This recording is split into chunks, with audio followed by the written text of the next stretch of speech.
Ma'lum miqdordagi rux sulfatga 40% natriy gidroksid eritmasi qo'shilganda 19,8 gram cho'kma tushdi va 0,2 mol natriy, demak, nima bu? Tetragidrokso sinkat bu. Sarflangan ishkor eritmasi massasini toping. Demak, rux sulfati natriy gidroksid qo'shamiz. Rux sulfat plus natriy gidroksid. Keyin bu cho'kma tushida diqqat etdingizlarmi? Cho'kma nima bu? Aslida rux gidroksid cho'kmasi bilan natriy sulfat tushishi kerak edi. Ha?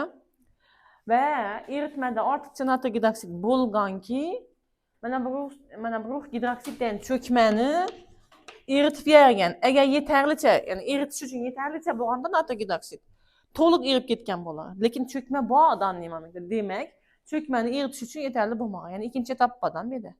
İkinci bosqich bor. Hozir lekin ikki bosqichda ishlamaymiz-dan bir bosqichda ishlaymiz. Tushundikmi? Ikkisini ham bir vaqtda yozamiz. Plus 0,2 mol natriy sinkat dedi. Natriy 2. Shu jarayondan tushuntiringizlar, nima uchun OH 4 bo'lishini bilamizmi? Demak, qarang, oksidlanish darajali yig'indisi 0 bo'lishi kerak. 4 dona OH-niki -4 bo'ladimi? Ruhniki +2 mi? O halda bizga necha natriy kerak bo'ladi? 2 natriy kerak bo'ladi. Tushundikmi? Ana endi e'tibor beramiz. 19,8 gram mana bu cho'kma. Demak, necha mol ekan? 19,8-ga bo'ldik. Bo'ldik 99 ga. Emir 99, shuning uchun 0,2 mol. Xo'p, bu 0,2 mol bo'lsa,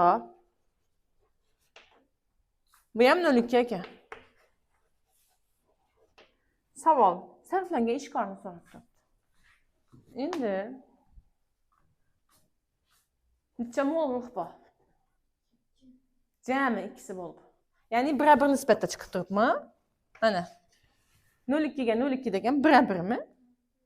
Demak, 1 mol rux, 1 mol rux. Jami bu yerda necha bo'ladi shunda? 2 bo'ladi. Xo'p, 2 bo'lsa, mana bu sulfat qanday chiqib ketadi? Plus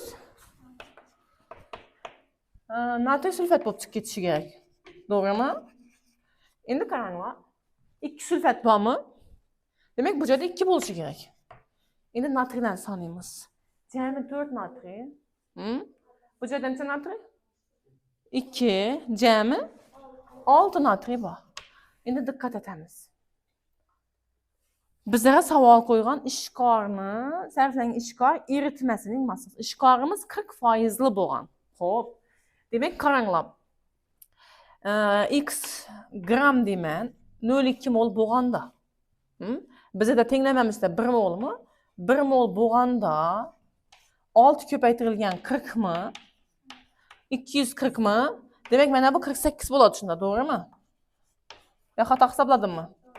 Xo'p, 48 bo'lsa, 48 gram ishkor natriy gidroksid eritmada 40% bo'lsa,